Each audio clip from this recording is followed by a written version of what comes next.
believe it. That's Clone Force 99. This is Wrecker, Hunter, Echo, Tech, and Crosshair. Oh, I don't have a cool send-off. This is embarrassing. Obviously, we are different. We're all you're getting. Ha! We're all you need. They call themselves the Dad Batch.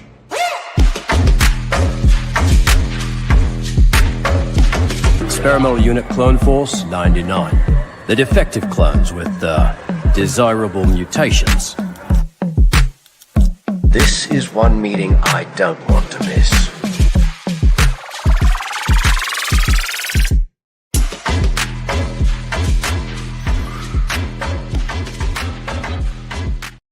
Hello, everybody, and welcome to another edition of the Dad Batch Podcast, episode 137.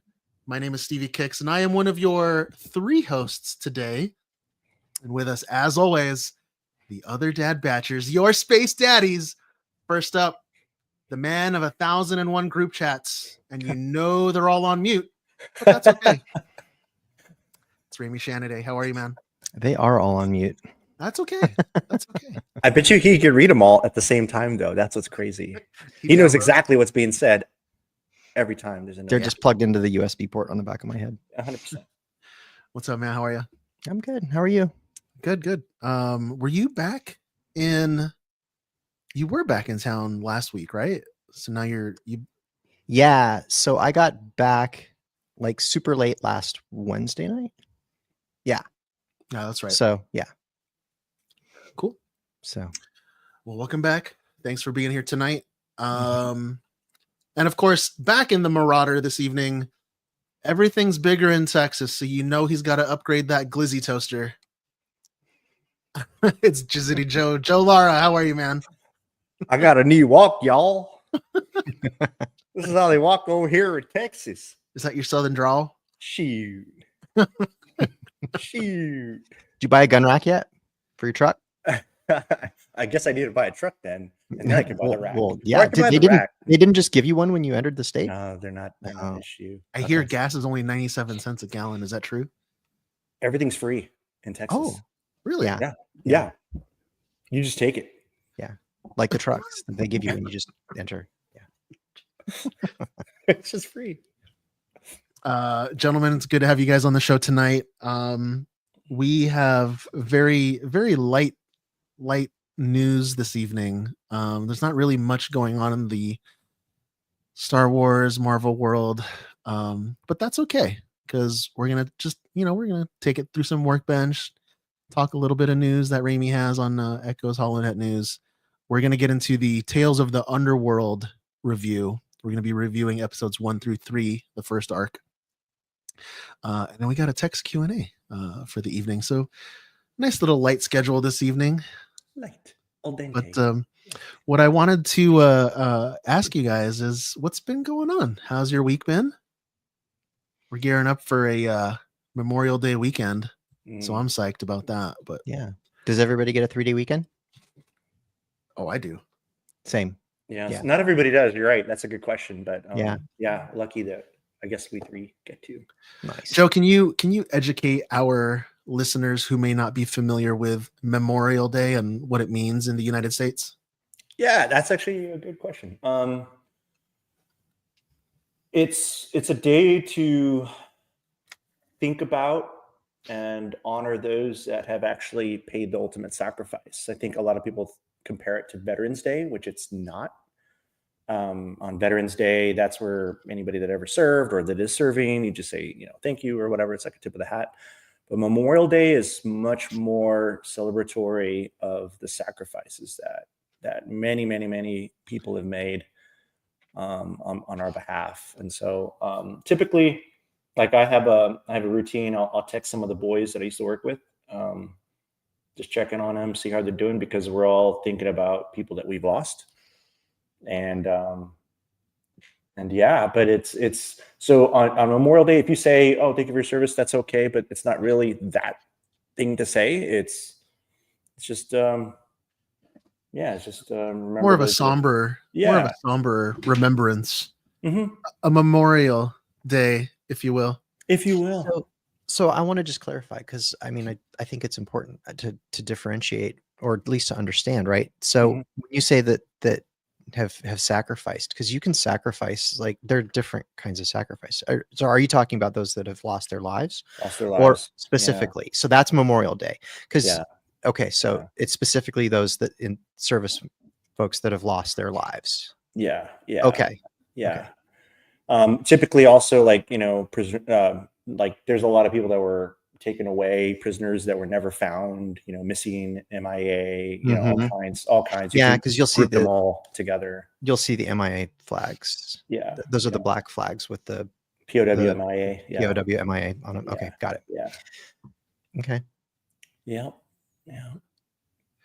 Well, I will be honoring their memories by making sure that I do what I'm supposed to do as a red-blooded American man, and that is fire up some glizzies on the barbecue, Heck yes, man. some flags on the front lawn. Yeah. Yeah, fire that baby up. I still haven't gotten into the smoking the meats thing. Do you have a smoker? I bought the smoker and I didn't use it. Oh. All right, which kind did you get? Is it wood chips or pellets? You put the meat in it. No, Yeah. is it wood? Is it wood chips or pellets? Okay, You don't put wood in it. you that put the meat one in it. I've had both, and I prefer the wood chip one. Yeah. Cool. The pellet one is just it's too high tech for something that should be visceral and like Yeah, ancient, like I know meat these. and fire. I know these ones is like there's like an app on your phone and you can like monitor it and stuff. It's like no. You're like setting stuff on fire. You should be like, it doesn't need to be that fancy. Be like the Ewoks trying to cook Luke and Han there. Yeah. Smoke Anybody- some meats. Anybody watch anything this week? No, I was just happy to be able to finish Andor. Oh man. It's just all I can do so to keep good. up with the Star Andor Wars was stuff. So good. I'm so sad at the same time because there's like no more stuff. I fired up Rogue One on Tuesday because it was Tuesday and I was like, oh, there's no more Andor. So I just put Rogue One on in the background. How'd you feel when you watched it? I talked a little bit about that last week, but I didn't really get too much into it. But I feel like Rogue One it's very 2016. Like just how like A New Hope is very 70s. Mm-hmm. Rogue One, you can tell, was like the first Disney foray into a Star Wars movie. Like I'm reminded of when Kathleen Kennedy told Gareth Edwards, like, everybody knows the famous story that Gareth Edwards shot the first cut of the movie and it was too dark and it was too much like Saving Private Ryan, and then they brought in Tony Gilroy to kind of recut the movie, reshoot the movie to what it is today. Mm-hmm. But now I'm almost wondering if that first cut would have played better with what we got in Andor. Where does Andor sit for you and Raimi on your scale of like all the other, like when you rank all the movies together? Is it up there in the top like 3 or 4, or is it kind of not even that high? Ranking Andor against the movies? Yeah. Oh man. I mean, sorry. Rogue One. Sorry, Rogue One. I'm so sorry. Rogue One is up there for sure. Rogue One is up there for sure. That's my number 2. Is it? Okay. Yeah. Who does number 2 work for? I have no idea, man. I love that movie, and so of course the show, it's phenomenal. Yeah. Oh my God. Everybody dies. So good. I mean, Rogue One is such a it was such like a pivotal moment in the Lucasfilm universe, right? Like in the production wise, because they were taking a big leap, right? It was the first non-Skywalker episodic movie. So I mean I think it was a success. Yeah, like I said, interesting. just watching it after, like, immediately after Andor is just so much better. Like Yeah. tonally, just the character development you get with it. But that is kind of unfair because I'm comparing what 20 hours of content versus 2. So I don't know. Yeah, but I mean, think about like how we felt with, the original, and not knowing anything about Anakin's story, really. We really didn't know anything. All we knew was Darth Vader. That's it. I would say that for me, Andor is the Clone Wars to Rogue One. Yes. So For they're sure. they're both good. They can both coexist. I know. So I thought it was interesting that Rogue One doesn't start with the Cassian on the Ring of Kafrene scene. It doesn't start with that. No. It starts with Krennic. Mhm. And actually it starts with like what essentially, if you think about Andor as it leads into Rogue One, that makes the Krennic visiting Galen Erso scene a flashback. It is a flashback because the daughter. Well, it is tiny. yes, baby. but it's only a flashback if you sandwich it between 2 scenes that are taking place later. Right. Right? Like Oh, it's without you're right, Andor you're as right. the front bookend of that scene, it's not a flashback anymore. It's Right. just earlier in the timeline. But Mhm. now with Andor sitting there right in front of it, it's now a flashback. Oh, Mhm. dude, that's crazy. Like that's Right? technically That true. turns it into a flashback. And so Mhm. now I need somebody to edit in the bell ringer guy, or like from Ferrix that like hits the gong with the however many years earlier that they were putting in front of the episodes. I need somebody Yeah. to edit that in at the beginning of Rogue One to introduce so that it makes sense that it's a flashback now. Dude, Yeah. Krennic is so cool. He's a great actor. Oh my Dude. gosh. Ben Mendelsohn. You guys have seen the interviews, right? Where they said that the finger poke that he did on the head was all improv. Was it? Oh Yeah. man. Like they had a moment right before the scene. He was like, "Do you trust me?" And she's like, "Yes, I trust you complicitly." And like, he's like, "Okay, I'm gonna get into character." And like, the shot of her face when he does the finger tap on the head Caught her off guard. is pure surprise. She Yeah. just like, it's not written anywhere. He just was like, "Oh my god." Yeah. It's amazing that she didn't laugh as a result of it, because you could see how that would happen. Oh, we maybe. would laugh, but she's a professional, Right. Yeah. Right. Yeah. I've had that done to me. I think my dad did that to me when I was a kid, when Oh, I got man. in trouble for something, and it is scary. Yeah, I guess if you're in that moment and you're in trouble, Yeah, it's scary. Like it's one little finger and you're just like frozen. he's gonna drill that finger into my brain.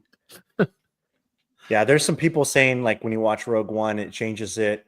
The whole thing with, Andor and Jen at the end kind of getting a little close. And then, but he has this baby over here and it kind of ruins it. I'm like, man, I'm if you're upset, you're upset. I can't help that. But it's like, he hasn't even seen her, hasn't seen the baby. He's in a completely different place. He's about to die. It's not like they're going to fall in love with each other. They're just few people that have just got those, like they did the craziest mission. Yeah. Yeah. The craziest Yeah. mission, they pulled it off. It shouldn't have happened. And they're like, I've seen so many like theories and explanations of the hug at the end of Rogue One and all this stuff, and I'm just like, I always took it akin to like when a fighter hugs a fighter at the end of a match. yeah, I think people are reading into it and Yeah. too much. 'Cause They're like, oh, it's romantic. I'm like, Although it is more elegant that it wasn't anything more than a hug now. Right. Knowing what we know. And they both Yeah, had like, their that's eyes more- open, and Yeah. It's better that it was just a hug, knowing what we now know. well, they're about that turn to a crisp in 2 seconds. It's like they're dying. Everybody dies. Yeah. Yeah. Oh man. Joe, I'm curious, did you because you weren't on here for the Andor review, but was there any costumes in season 2 that just spoke to you? It was the costumes are amazing. Yeah, obviously the ISB. What are those? The team that was about to go do that. Oh, the tactical agents. Yeah, white- that's a cool the white cool armor, costume, of yeah. course. Anything tactical is cool. Yeah. But for me, it was what I was watching and the operations and just the way they were calling it in, and they definitely had some military people assisting with that whole thing and the writing and it was just so good. I'm like, oh my god, this is so good.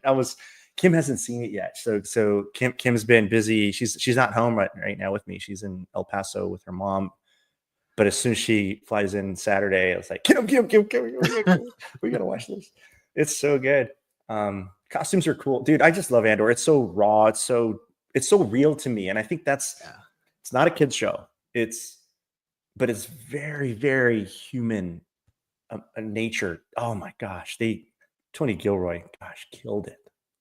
Did such an amazing job. I'm a little sad to hear that he doesn't want to come back to Star Wars. Is that what he said? Well, I mean, he's been doing this for over 10 years, so I think he's earned the right to go follow other passion projects.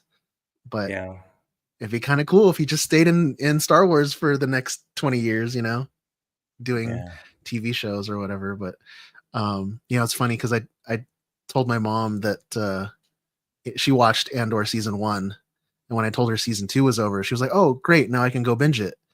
And she got to the first episode and she was like, "I don't remember any of this from season 1." So she started season 1 over. So every night I hear my mom watching it, and last night they were chanting "One way out, one way out," and I was like, "Yes." God, it's so tragic, man. Andor, Deidre, in the prison suit. Oh, dude. Oh man, I wonder what's gonna happen with her when the New Republic takes over. What's she gonna do? She might just I don't know, play stupid and be like, "Oh no, I'm a prisoner. Let me out." No, I'm sure there's a long record of her. Yeah. She's on Narkina too, I think they confirmed. Let's see. Oh, I watched Doctor Strange last night with the kiddos. They were asking me about, I don't know, they were asking me something about Doctor Strange and his powers and stuff, and I was like, "Yeah, dude, it's from the first movie." And I had never realized that they had never seen Doctor Strange, the standalone movie. They've only known him through like the Spider-Man movie or the Avengers movies. I was like, "Yeah, he's got his own movie." So that was a fun watch. It holds up, I think. And then when I was watching it, they got Galen Erso in there. He's the baddie. Oh yeah. Yeah. He's good. He's so good, man.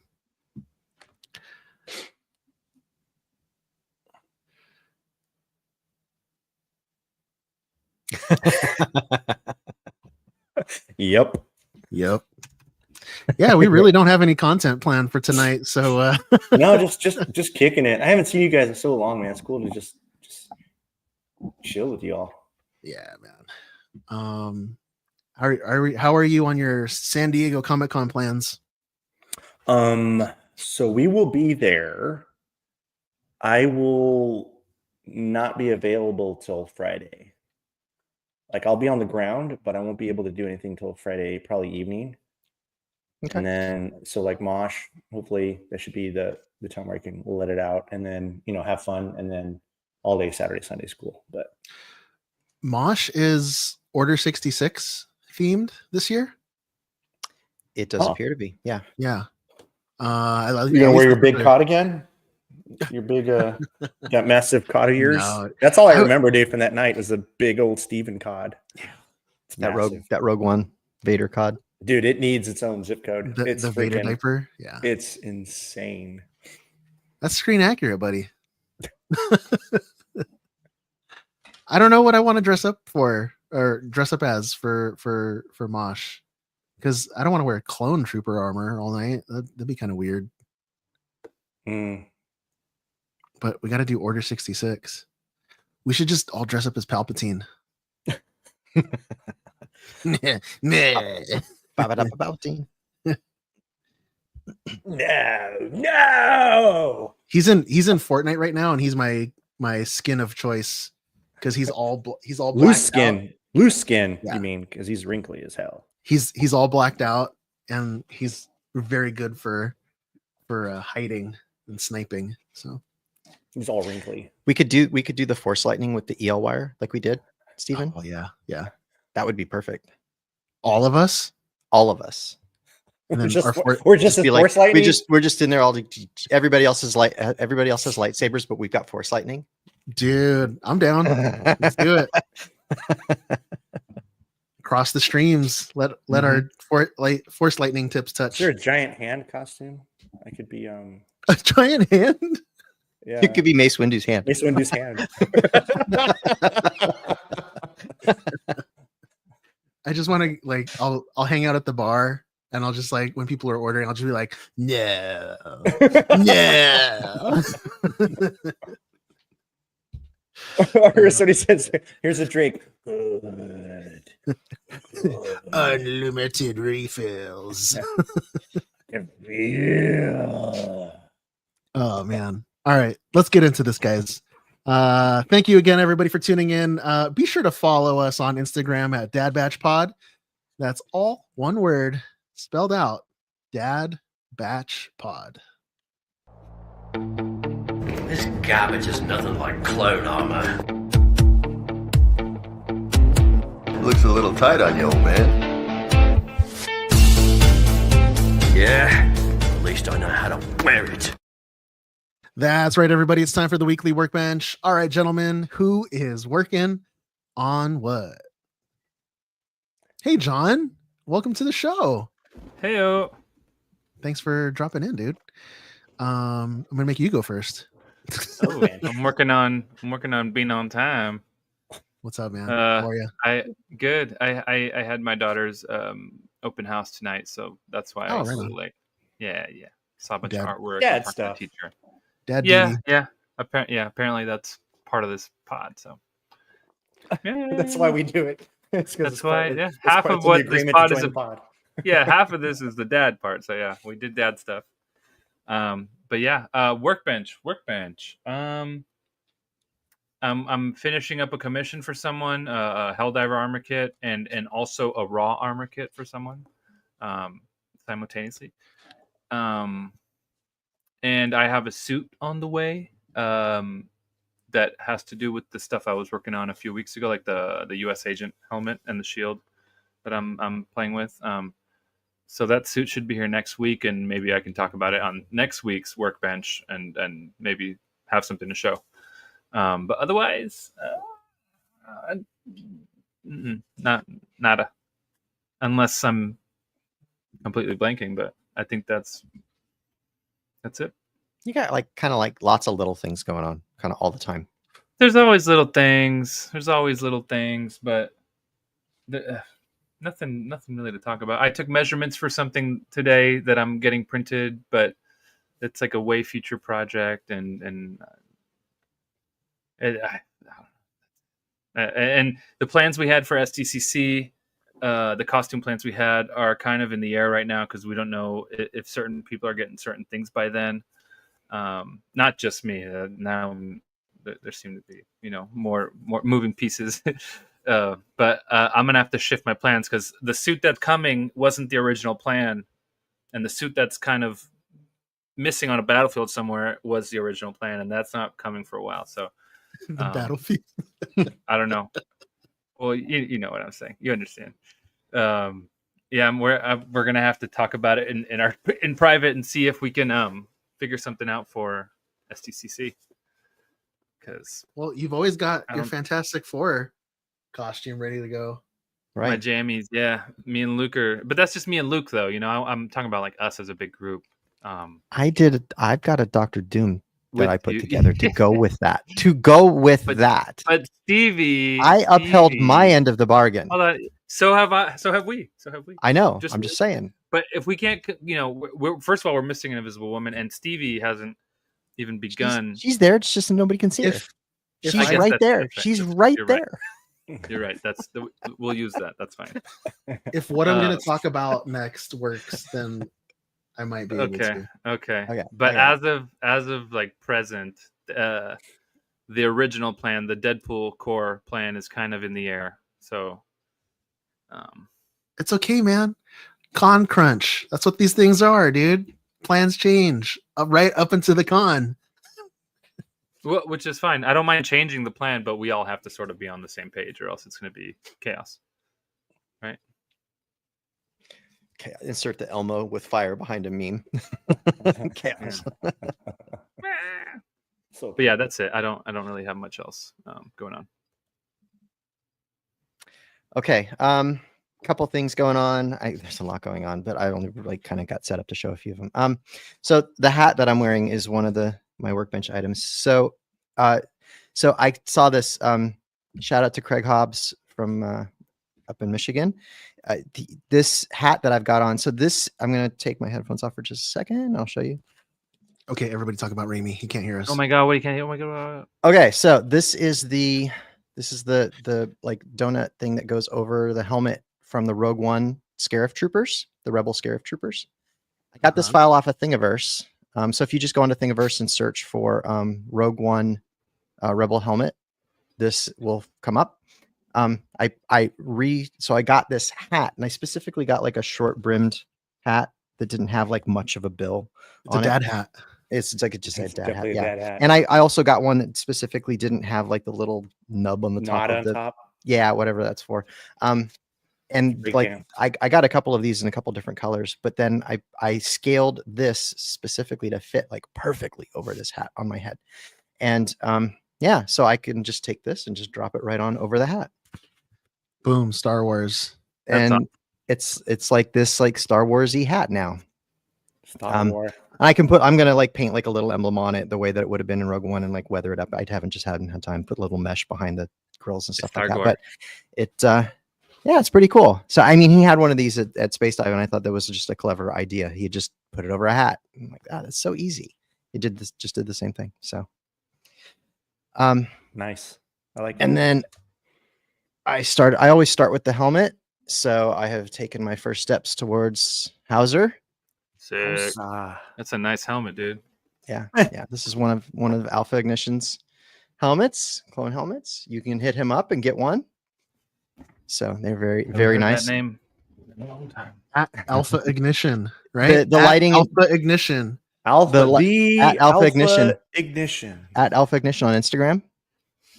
It will in fact work. So the lighting in my room makes it look weird. It makes it look like this is not the same color as that, but it is in fact the same color. But yeah, so I just got the blue on it today. It has not been weathered, and I've got to get the aerators on and everything. But yeah, it's coming together. Once I get the helmet done, I have all the armor. I just haven't done anything with it. I've got the shoes. I've got to get the pauldron still. That's the only thing I haven't acquired. Is that a box that you've had in your collection for some time, just haven't put it together, or did you recently? I got the armor. I got the armor last year-ish from Blake, our buddy Blake. He had it and he was getting rid of it, so I picked it up off of him. And then was going back and forth on who I was going to do, and decided on Hauser. So Nice. Here we go. Good choice. Yeah. Bad Batch. Yeah. Yeah. Had to keep it in the family. Nice. So I got other stuff going on, but I will save that for another week.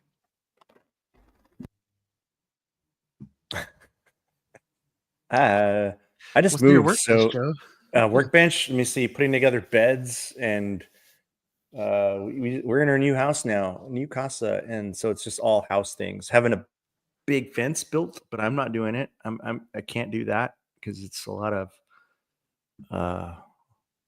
digging and posts and all kinds of stuff. But yeah, it's still just I haven't changed this since the last time I was on, dude. Oh my god. But not really building anything. However, I did look when I started taking stuff out of boxes, which I have so much crap that I got to unload and unpack. But my Stormtrooper Matt Rendar version of the camo with the night vision goggles, I started procuring a lot of the plain old TK armor, and I think I have everything I need, a full set, so I can do the full camo.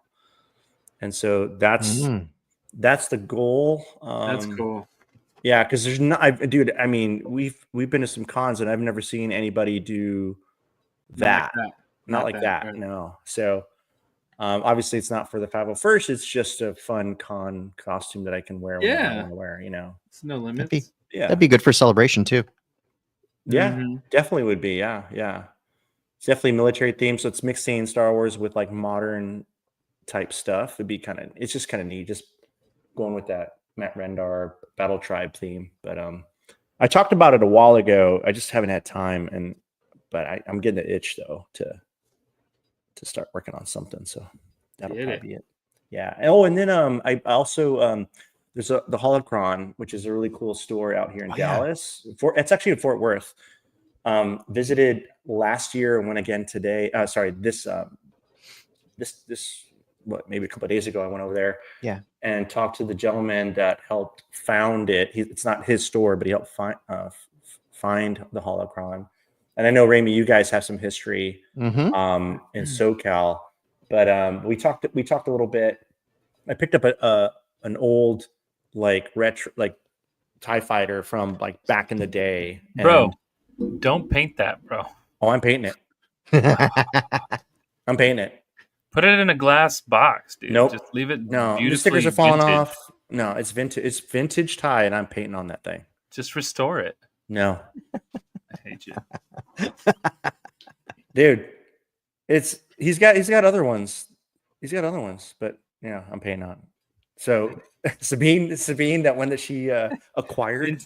Vintage Sabine. It could be like the retro series, but Sabine. Because it's a 3.75 scale vehicle. Oh, dude, you got to get the little retro scale. You got to get the retro Sabine figure. Yeah. They've got one. They've got one now.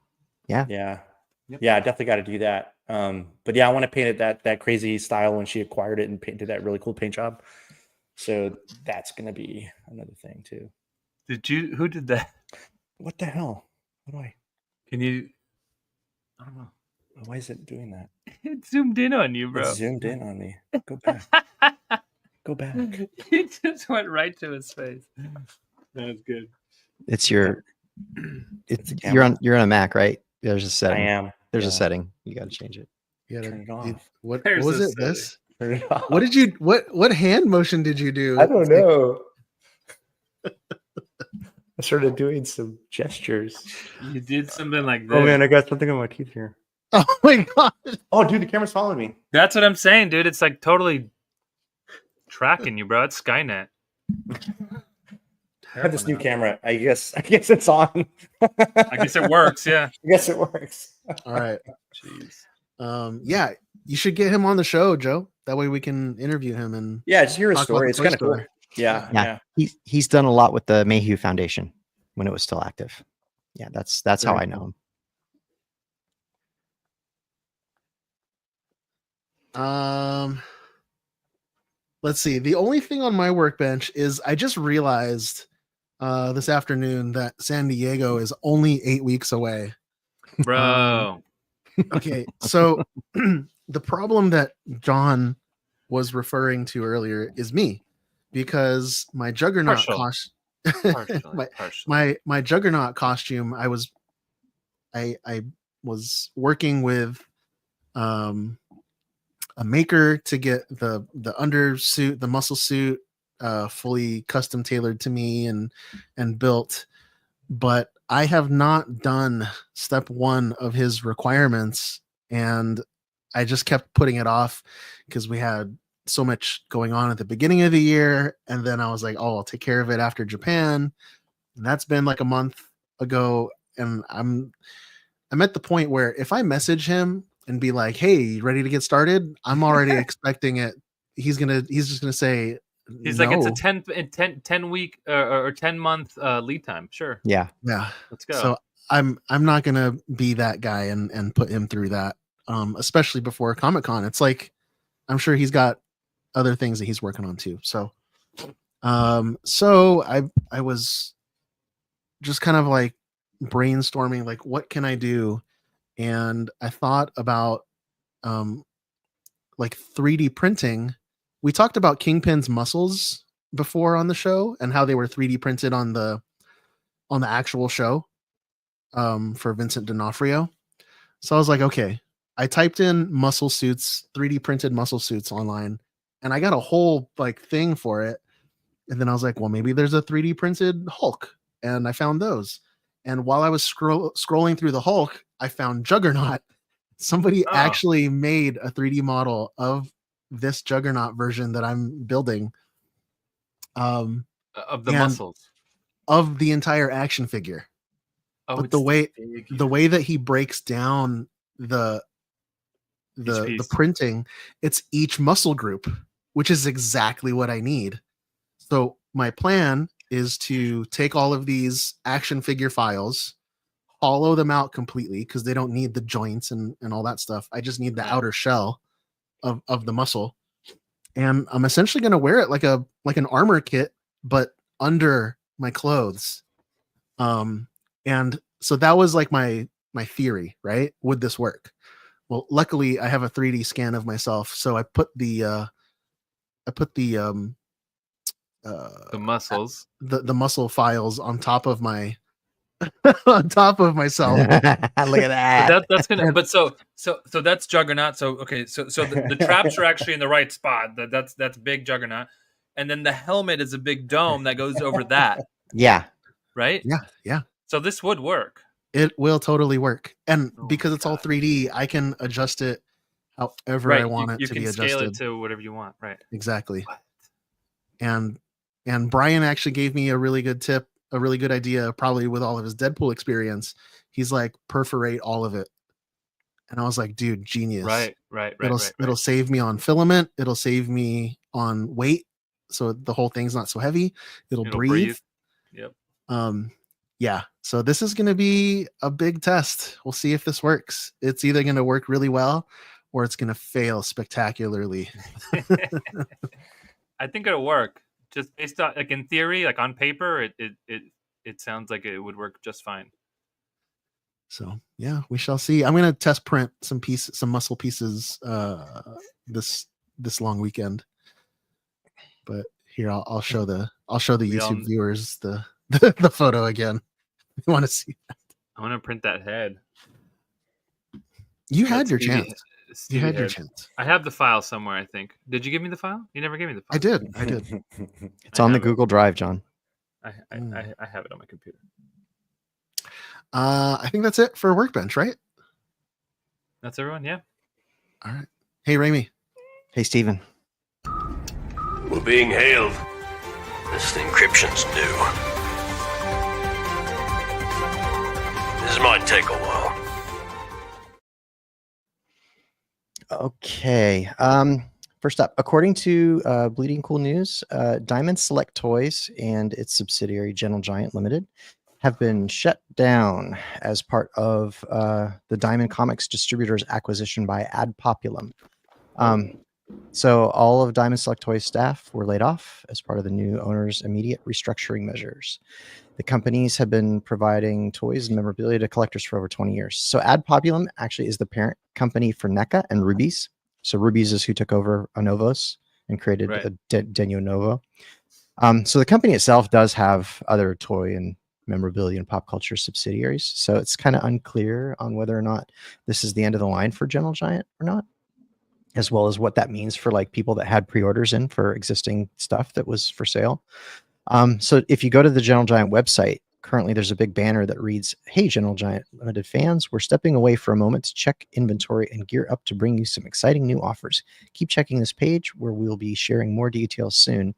And then up at the top, there's a smaller notice that reads, "If you have questions about any previous orders, please reach out to web customer service at Diamond Select Toys." So I don't know what this means for the company. I mean, they laid off everyone. They bought it and then immediately let everybody go for both Diamond Select and Gentle Giant. So not sure what that means for everybody. So, and then they also had they had a partnership with 3D Systems, the 3D scanning company as well. So I don't know what that does with that, because like they would go out, like if you needed to have like actors, for example, 3D scanned on set, like 3D systems via like the truck that would show up on set said Gentle Giant on the side of it. So I don't know if that has anything to do with that part of it or not, or if that kind of got absorbed up into 3D systems or what. I think that might have split off when Diamond Select bought the toy portion of it. Oh, you know what, Remy? When you kept saying Diamond Select, I didn't realize that that's the same company as Diamond Distributors. Yeah. And Diamond Distributors owns CGC, all the grading things. Mm. And so I don't know if you got that letter in the mail, John, but like because I got so many things graded, they were sending me a letter in the mail, like, oh, if I want to join this lawsuit or something, or if I have any comics that were never returned, or I don't know, whatever. And it was because Diamond Comic Distributors went bankrupt. So I wonder, with other people's stuff in transit and stuff. I mean, so I wonder if this is. I wonder if this buyout. I wonder if this buyout is part of, like, I wonder if they're bailing them out because of that. Maybe. Well, they did the exact same thing with Anovos. Yeah, because Anovos was not making good on.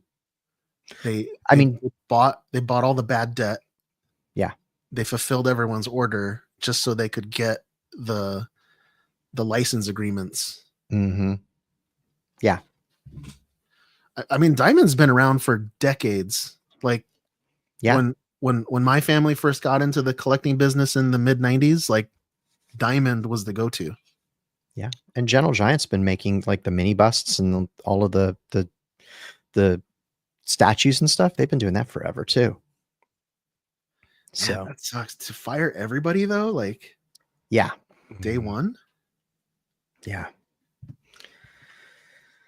So speaking of getting fired, so the George Lucas Museum laid off 15 members of its full-time staff last week, according to the LA Times, including team members from the education and public programming teams. An additional 7 part-time on-call employees had their roles eliminated as well. So in total, the layoffs accounted for about 14% of the total staff. So in a statement, the museum said that the layoffs were the product of the museum's effort to focus their attention into opening next year as currently planned. They said it is a tremendously difficult decision to reorganize roles and eliminate staff, but the restructuring will allow the museum's teams to work more efficiently to bring the museum to life for the public. So now also remember back in April, Lucas himself had to step in along with Jim Giannopoulos, who's the former chairman and CEO of Paramount Pictures and Fox, to take over for Sandra Jackson Dumont, who had left her role as the museum's director. So things are kind of moving around and shaking over there at the museum. So, but because the cuts were so deep, specifically in the educational portion of the team, it raised concerns about the museum's commitment to that portion of its charter. So the museum also released a statement trying to calm people's concerns. It said, education remains a central pillar of the Lucas Museum. One of the main reasons Los Angeles' Exposition Park was chosen as the location for the museum was its proximity to other museums, USC, and more than 400 schools in a 5-mile radius. The importance of education for the museum can be seen in the educational spaces baked into the museum's design from the beginning, including 10 large classroom spaces, a vast library, and 2 state-of-the-art theaters. Educational program plans are still in development, and we look forward to sharing more closer to opening. So, just as a refresher, the museum's been under construction since 2018. It's expected to cost around $1 billion by the time it's done being built, and was originally expected to open in 2023, then got moved to 2025, and now is slated for 2026. So, I mean, how many people? 14 people? It 15 was plus 7 off-duty cut. 15 plus another 7, so it was 14%. It's 14% total It's staff. like 120 staff members. Yeah, it's not a huge staff in general. 14%. So, I mean, if they want to suspend the education thing for a little bit and bring in some more Star Wars props, I'm kind of cool with that. yeah. So I was. Balance the budget. Yeah, I didn't have it written up as part of my talk track for this, but like I was looking at it, most of the people that got laid off were like their titles were like part of the curation teams around there. So if you think about it, like I mean, look, I'm this is not part of my day job, but I could see how they could be have different phases of getting a facility like this established. They would be curating their exhibits up to a certain point, and then they've got to shift their focus to actually like operating the museum. Mhm. They're like, okay, we know what we're going to have on exhibit. Like we've got that planned out. The things are set up north at the ranch in San Francisco. Things are set up down here. The artwork, the exhibits are all curated. That's done. Now we've got to focus our energy on just getting this thing open. So that's where they're shifting their energy to now. It's unfortunate that, like, obviously curation has to be an ongoing thing for a museum, but if their resources are limited and they've got to focus on getting this thing open, which has already been moved twice, they've got to make some decisions. So You know what we should do, guys? We should like apply to be docents for the museum, and like we'll just do it like for free. Because like doesn't wait doesn't don't docents essentially work for free anyway? I don't know. I know what a donut is, but what's a docent? They're like the tour A tour person. guide? Like a tour guide. Yeah. Why don't you just say tour guide? Yeah. Because they have a title. Docent, because docent sounds fancy. Pinky's up. That's like flight attendant or stewardess. No, it's like barista. You don't say the coffee person. You say You say coffee barista. maker. It's a docent. Anyway, Coffee maker. yeah, we should be docents. Croissant. Just like do it like one day a month, and Then we can That would be cool. Lock ourselves in, like, you know, just kind of go to the bathroom at the right time, and then the doors lock, and then we're like running around. I've watched Night at the Museum. I know how that works, dude. Dude. If I mean, obviously they're gonna have a lot of Star Wars stuff in there. I'd be down. Imagine if they have like a wax figure of George Lucas and he comes to life at night. He's like, yeah. What are you It's doing? like, Ma, hey. Hey. Dude, when I go, I want to go as Luthen Rail. Like he's like Just hanging around all the cool all the stuff. artifacts, yeah. Yeah. with a cool wig. You don't know sacrifice. I sacrifice everything. I sacrifice everything. I sacrifice my demons. Everything. Did you guys catch that? For a sunrise, I'll never say. Did you guys catch that cut that I put at the end of the show last week? No. Oh, No, I missed it. Go back to last week's episode 136. Listen to the banger that I put at the end. Oh yeah. It's the rave music, right? Nope. Okay. Nope. But I put a special. I did a special mix. Oh, okay. Okay. You guys know I like data because that's kind of my day job. We got Nielsen ratings for week 1 of Andor season 2 this week, but I'm not going to get into it yet because it's a 4-week run. 1 week of a 4-week run isn't really a good sampling. Plus, they don't differentiate seasons with these shows, so the ratings are actually for seasons 1 plus 2 combined. So I think I'm just going to wait until all 4 weeks are done and we'll look at the show as a whole. And then even then, like week 1, like it's weird because you're seeing these shows like intermixed with other shows. So week 1 alone, it jumped to the number 4 spot in the streaming originals category and was in the top 10 list of overall streaming. But also keep in mind that it's like competing with other shows. Like in that overall one, it's competing with shows that are like the kind of shows that parents will put on as like virtual babysitters for their kids that are just like, because these categories are just counting minutes. So these little things that just repeat like over and over again that the kids will watch, like Bluey or whatever, like that's just minutes racking up. So it's hard to compete with stuff like that. So when you look at these things, there's a lot of stuff like that are ahead of it. So to be in the top 10 list at all is probably pretty good for anything, frankly. So once we get all 4 weeks, so 3 weeks from now, I should have all 4 weeks worth of data that we can compare. And that'll be for the whole run. And we'll be able to compare it to other shows like Last of Us and things like that. So Disney's shuffling their movie slate around.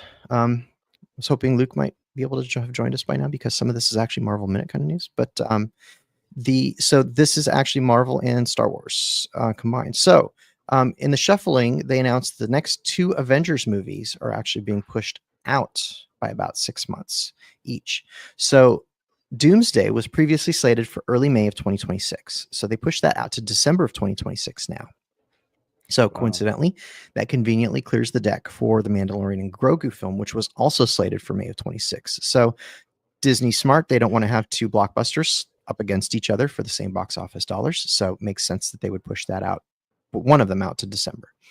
So I was kind of hoping that they would pull Mandalorian and Grogu forward to December of this year, because I think there's no reason why they couldn't have got it done. But instead they're pushing Doomsday out. So also Avengers Secret Wars was originally slated to be May 5th of 2027, and it moved to December 17th of 2027. So now, as part of this, Disney confirmed that this is where they had planned to release a Star Wars film, which we apparently didn't know was slated for that date. So the key to that schedule change is that Star Wars Starfighter, Sean Levy's film with Ryan Gosling, is targeting May 28th of 2027 as its release date. So again, moving Avengers Secret Wars out from that May slot clears the deck for that Star Wars film. So, and that Starfighter is coming out just 3 days after the 50th anniversary of A New Hope. So, and now as for what the mysterious December 27 film would have been, all we can assume is that it was one of the films that we knew was coming.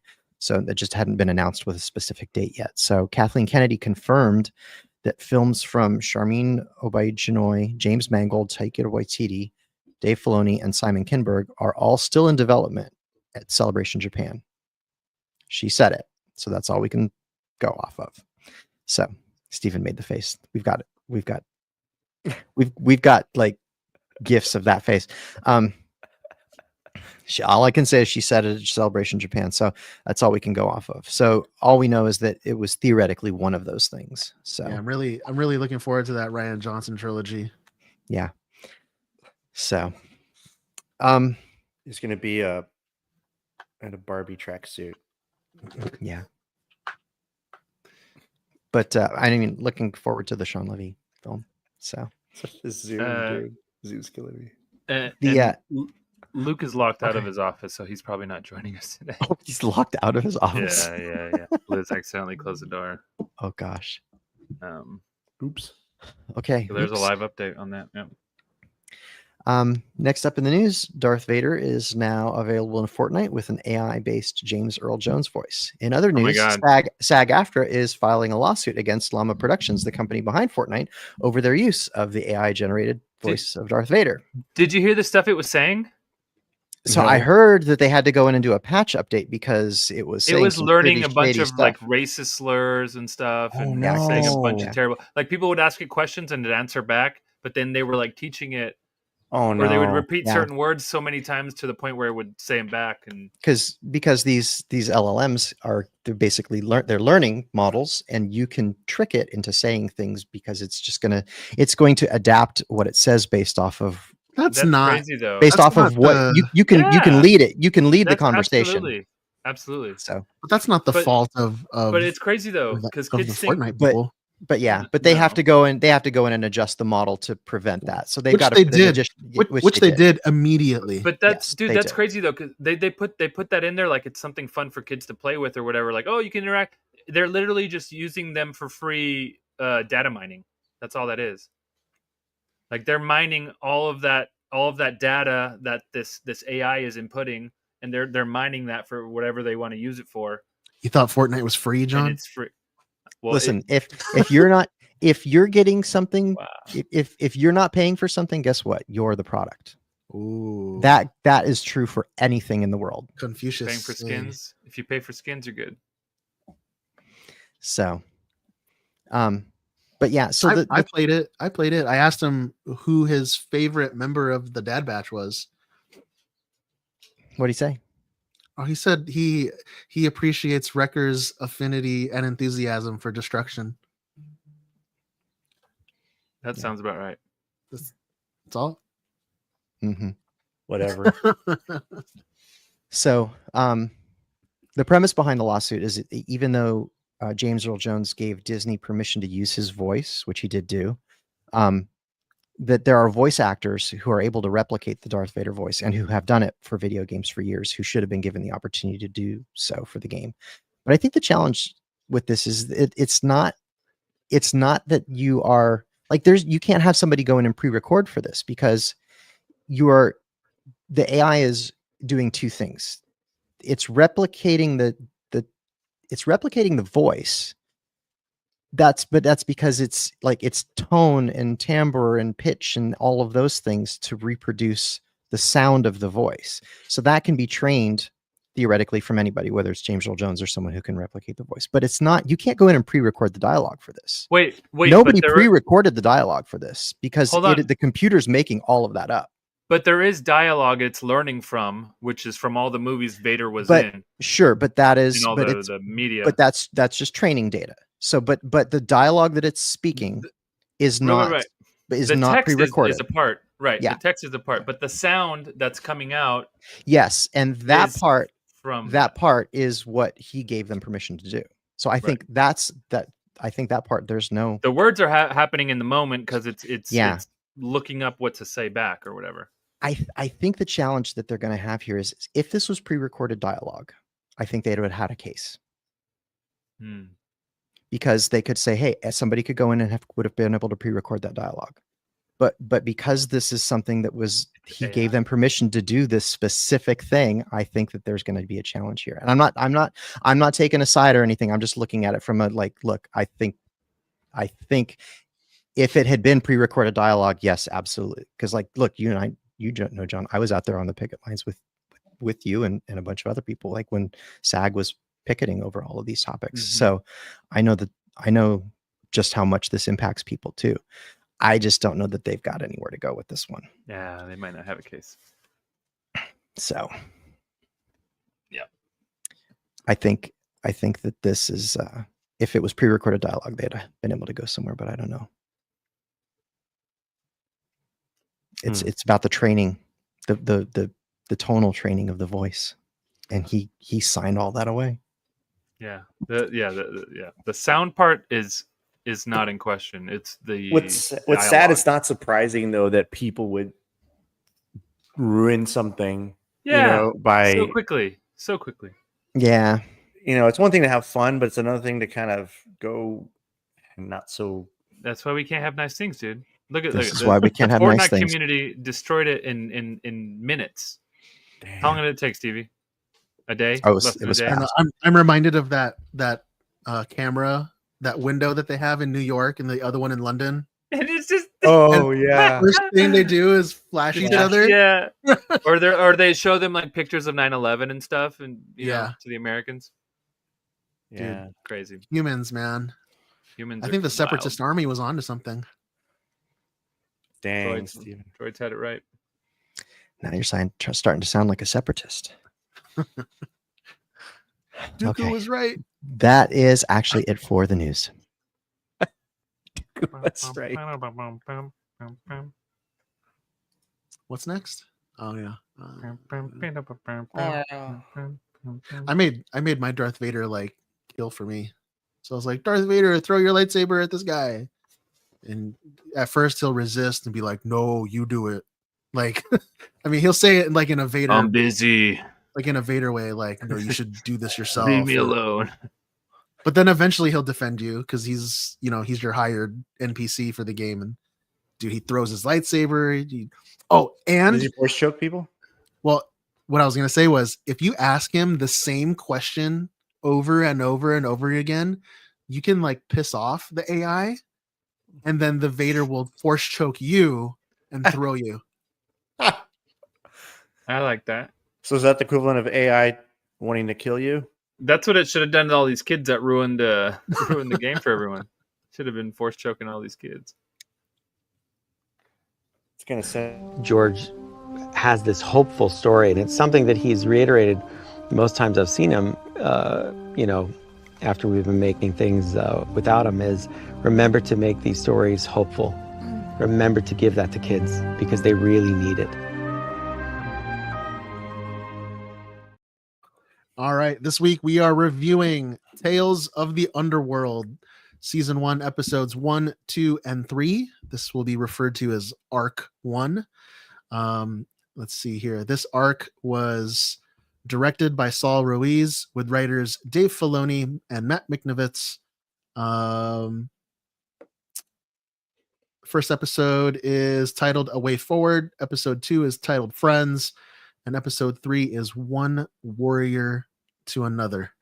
Obviously, this arc follows Asajj Ventress.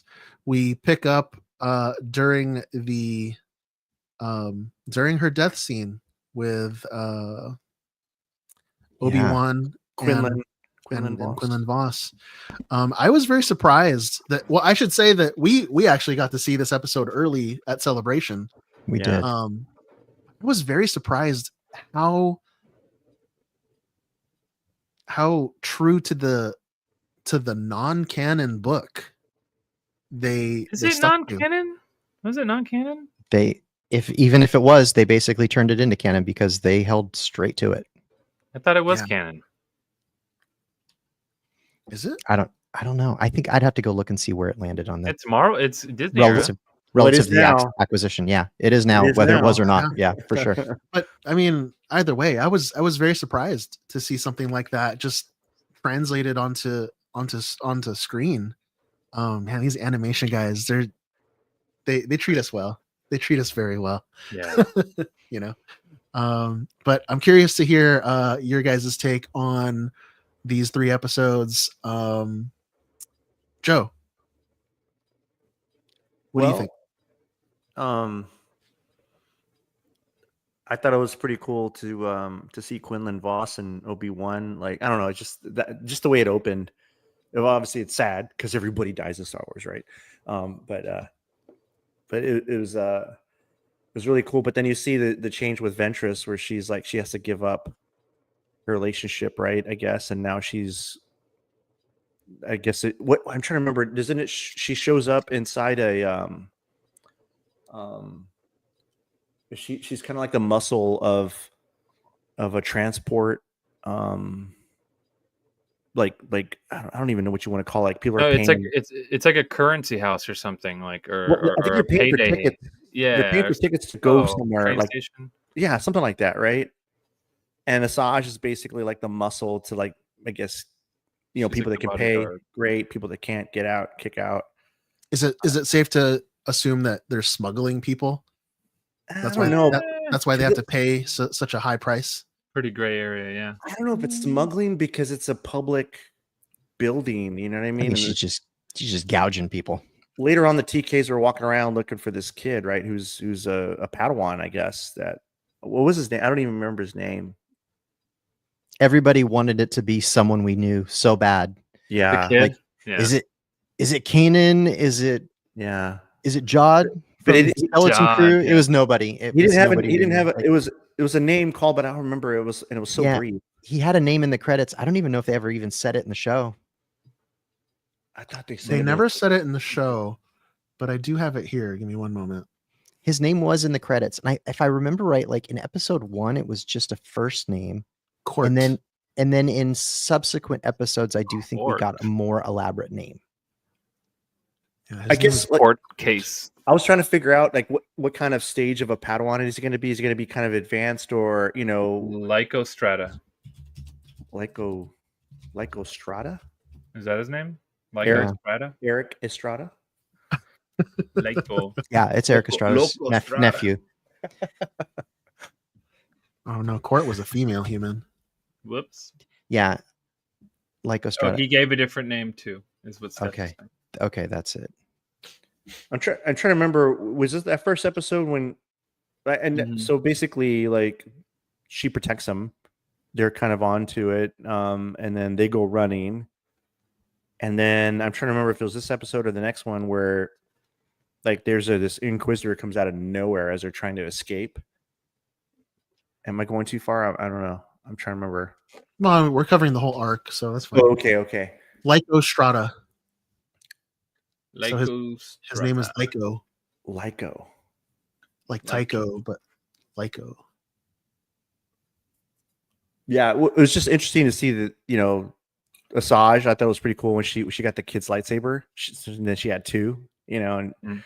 it's like a good nod to how she used to fight with too. And then the kid comes up and just stabs this dude right in the back, like gets him. Yeah, kid wasn't messing around. No, and so when he did that, I'm like, okay, he's a Padawan, but is he? Like he's been around a little bit. He's kind of advanced. So I don't know. That was kind of cool. What'd you think about that Inquisitor?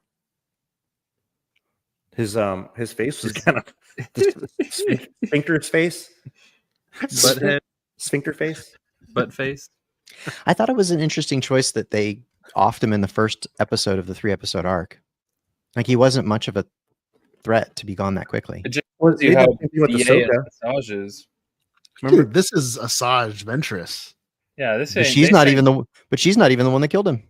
But you remember that other one that came in and the other tails that was going to try to kill or go after Ahsoka? Went after Ahsoka. Yeah. She killed him really quick and his face deflated like a fart. You know. And Yeah. It's like, yeah. Like these Inquisitors don't hang with Jedi. Yeah. Oh, I'm trying to remember. Did we get the name of the planet that they were on there? Is it The Imperial planet? is it Coruscant or is it? I mean, it looks like Dayu. That's what I was hoping. In my mind, it's Dayu. Nice. Yeah. That Neon. planet right there? Yeah. It's Nar Shaddaa, man. All day. No Nar Shaddaa. No. Is Nar Shaddaa the home world of the who's the whose homeworld is Nar Shaddaa? Like I what don't know, bro. species is from there? Do we know? Human. Okay. I don't know. To be honest. I just like the aesthetic of that planet. It's very Blade Runner.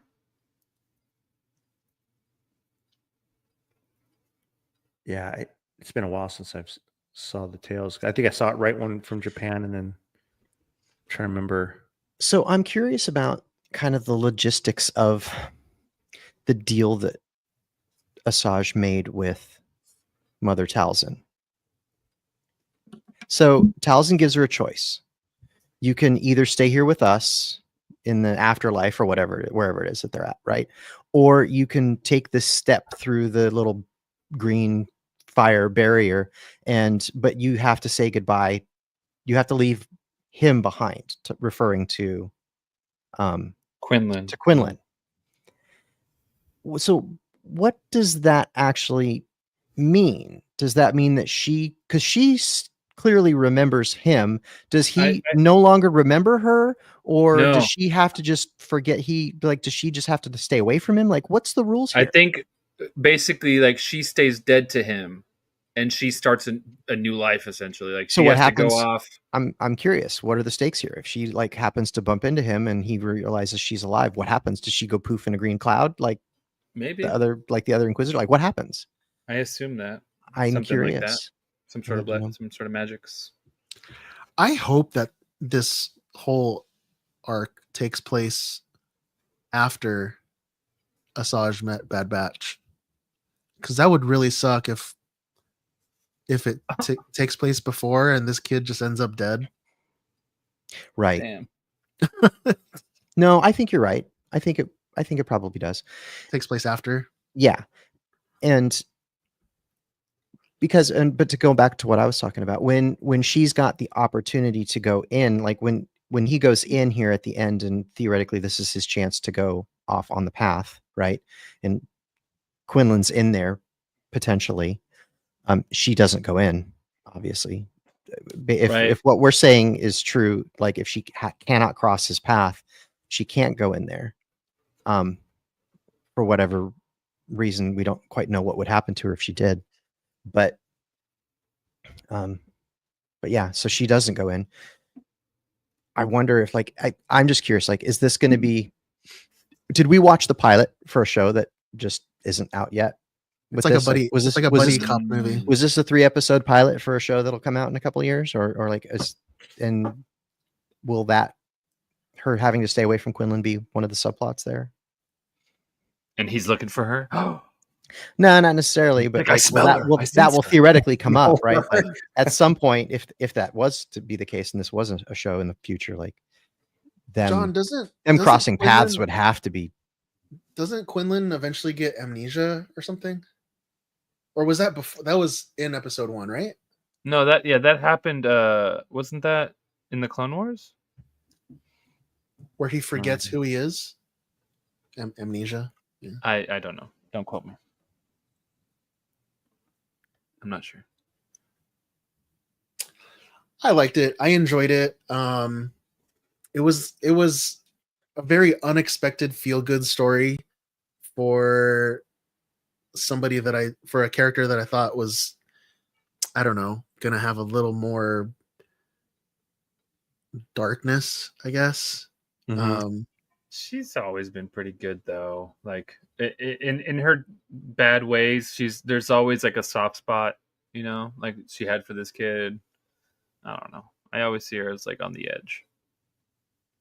I mean, I think the only time I saw her on the edge was with Ahsoka for some reason. She kind of like, that was towards the end after like Dooku tried to kill her or whatever, like was trying to have her killed. That's when she changed. But before then, she was just kind of.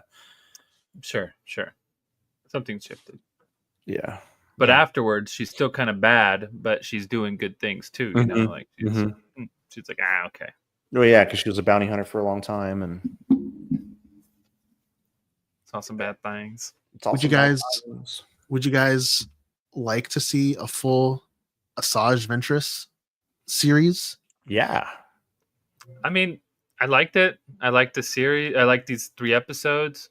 I didn't read the book, so I don't know where the death part comes in and all that. I was confused just from someone who didn't read that.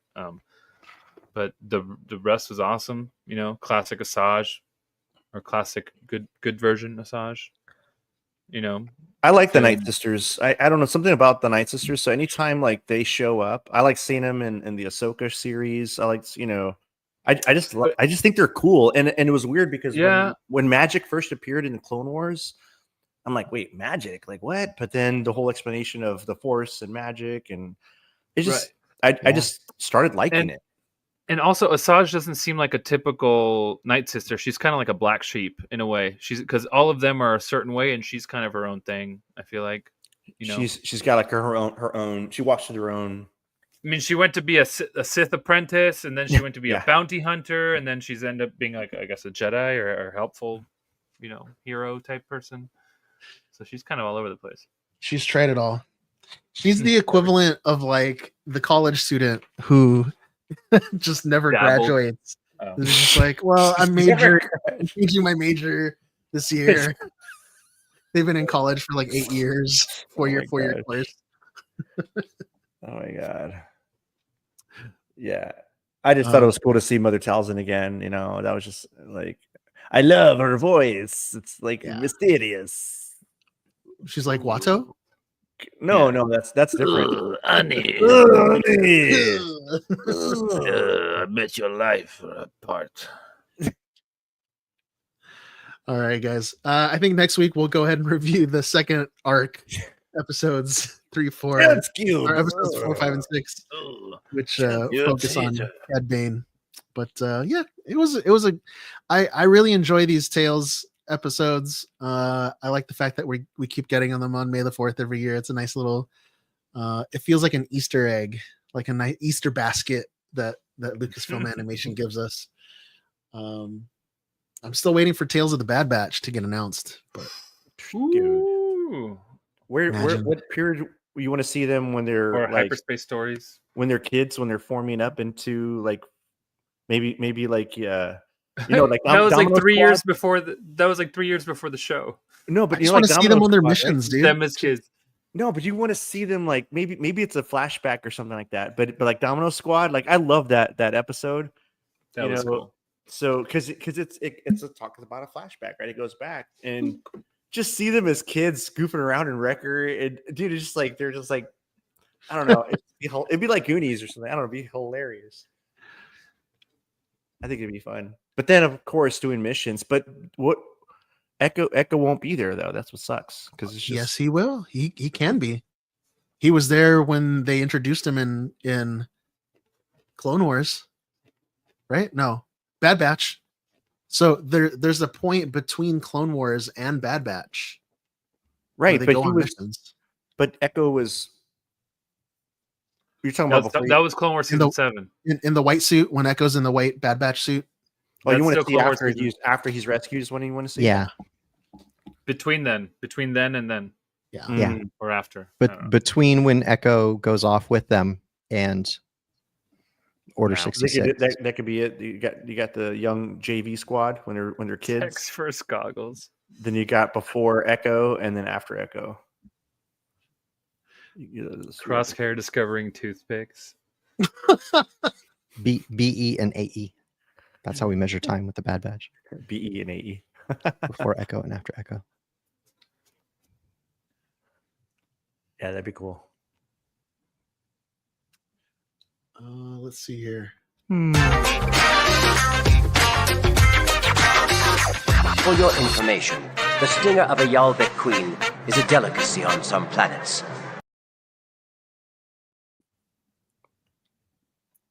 Well, Steven, What's you up? You said you have a question. You said you had a question, Steven. Oh, it's in the chat, dude. Oh, hold on. I haven't Okay. looked at the chat, dude. wait. Hold on. there's a That would chat. have been useful There's a chat. information. I know. Where's the question? Weird smell. What?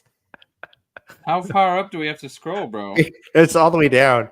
Your Oh, jeez. your favorite weird smell? Oh, good heavens. Oh, that's the question? What's your favorite weird smell? Hmm. I mean, classic one, gasoline. Oh, that's a good one. You know, when you know, but I feel like the smell of gasoline has changed. Now it doesn't smell as crazy as it used to. Was You it remember the when you summer were- blend or is it the winter blend? No, I remember being younger, like as a kid, and going with my parents or something, and the smell being like overwhelming. And now you go and it's kind of like, whatever. You know what? Because you've probably breathed so many bad fumes over the years. Probably burned all my nerve endings or something. It's Yeah, all gone.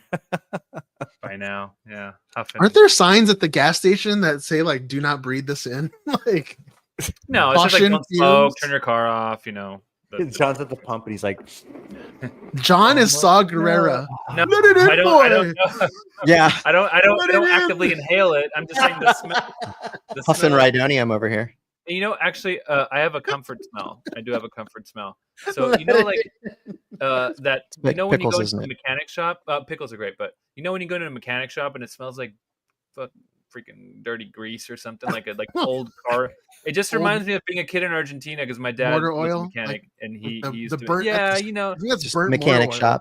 shop. or just like layered on years of Metal, gas and whatever. oil, Yeah, just fuel. whatever that thing is. Yeah, like exhaust. And it's weird. It's like a nostalgic. Similar smell when I was in the Navy for like 3 years. I was stationed to a ship. The whole thing's made out of metal, and we just work on it. But every time I come home, Kim would give me a hug and say, "You smell like ship," and Yeah. and so that was the joke. But I was like, "Really, really? Yeah, you smell like ship. Go take a shower." Great, but it was that metal smell. It was the metal, right? Is it Because is it like is it on fuel you and that your- you smell like it for days, or does it come right off? Nate, you no. shower it. You shower. It's in your clothes. It's kind of No. like it's like, dude. It's like when you go into Korean barbecue. If you got to take a shower after you go to the restaurant. That's Yeah. not a weird. That's not a weird smell though. That's No, it's that's not. just But- food. It's just But a it, but, gnarly. it's, but it sticks on you, and then once you shower, it's gone, right? So it's like that's what I mean. You just got to shower. Weird smell. Weird smell. I think my favorite weird smell is asphalt right when it gets wet from the rain. Like, Ooh, okay, that's good. okay, That's good. okay. Like That it one's good. just We all it's knew that one. it's a funky smell, but It it is. always takes me back to like elementary school days and Rainy days. Oh, I walking got one. home in the rain. Walking to and stuff school. like Yeah, that. yeah, walking back. I got one. First day of school. You get your textbooks. Oh, You open the book, Paper. and you go. you hear the spine break on the book. You smell the book. The books have a certain smell. I don't know what it is. It's just book smell. New ones smell different than the used ones too. Well, the yeah. used ones are used, right? Used ones not in a good way too. Yeah. So You get sticky pages. A pleasant smell, freshly cut grass. I've always liked that. Never had any allergy issues, so I always liked the grass smell. That's a nice one. But I don't know if that's Not weird. not something I look for, but if, you'd pass it by, you're like, oh, that's pleasant. As you pass by. The one that is very you either love it or you hate it, like kimchi, man. When I smell kimchi, I actually get hungry, and I'm like, because it's pungent. It's pungent. It is. Crack open that jar. Yeah. Some people are like, ew, what's that smell? I'm like, dude, it's kimchi, bro. Get out of my way. It's kimchi, baby. It's pretty pungent. not all of them, but some of the colors of Montana paint. John will attest to this. Some of the colors of Montana paint smell good. You want to eat it? It's like candy. Yes. I don't know what like it is. Cotton candy, some of the colors, bro. I think they do that on purpose. Just spray it on my food and eat it. Yes, the condiment. On your glizzy. Yellow. This is not one of my favorite smells, but since we're talking about smells, did you guys know that, like, if you close your eyes and you think about the public pool in the summer, the way that Chlorine? smells? Chlorine. Did you know that chlorine is odorless? And what you're actually what you're actually smelling is the chemical reaction of the chlorine hitting urine. So that's the smell of a pool. So every time you go to the public pool and you come out and you're choking on the water. I'm not sure that's entirely true, because pure chlorine has a smell. Like a bottle of liquid chlorine in the absence of urine still smells. But it's diluted bad, in like- water, though. It's diluted in a ton of water. Yeah. You smell more like the water than you do like the chlorine. But no, I mean, as someone who has owned a swimming pool before, you'd open a bottle of chlorine without having poured it into the pool yet. And that, like, if you take a whiff of that, it will burn your nose out. But it doesn't smell like pee, does it? It doesn't smell it. No, but that smell will burn a hole through your brain. Weird smells. Like I would agree that the smell that Steven's probably talking about probably is some kind of other the- combination, though. The smell of your dog's breath. Oh my god. Oh yeah. Oh yeah. That's Love my weird. dog's That's weird to like that, right? Love it. Did someone say that? No, I love that. I'm just trying to but think. but that's like that's almost That's like an emotional you response. loving a child. Yeah, it's like loving your, like, obviously it stinks. Anyone that comes by, they're gonna be like, "What the hell is that?" And you're like, "That's my dog." It's my dog. You know, Dude, like, my I Rudy love smells that like stink. when he's stinky, he smells like corn chips. Yeah, So mine don't. But I know that's a it's thing. hilarious, dude. Like I'm the "Damn, paws, you-" right? Yeah, you need. Are you his eating whole body. Fritos over there, Joe? Body. Yeah, I swear he smells like corn chips. I'm like, dude, let me go get some salsa over here. Freaking go to town. But Daisy I'm doesn't surprised- smell, but Swayze does a little bit. He's a little older, little marinated. yeah, marinade. I'm surprised none of you said farts. Dude, who Well, likes farts? everyone likes their own brew, right? You're No. supposed to, I think. No. You've never evacuated yourself out of a room from your own. You evacuated yourself? Oh, God, hell yeah. Joe. Dude, eating that kimchi, bro. Eating that kimchi. Oh, sure. Kimchi farts. All right, guys. I think that's going to do it for us today. If you enjoyed listening, I'm still surprised. But feed that algorithm anyway and leave us a 5-star review on your podcast app. Be sure to include that cake emoji for John. And leave a message in there. What's your favorite, weirdest smell?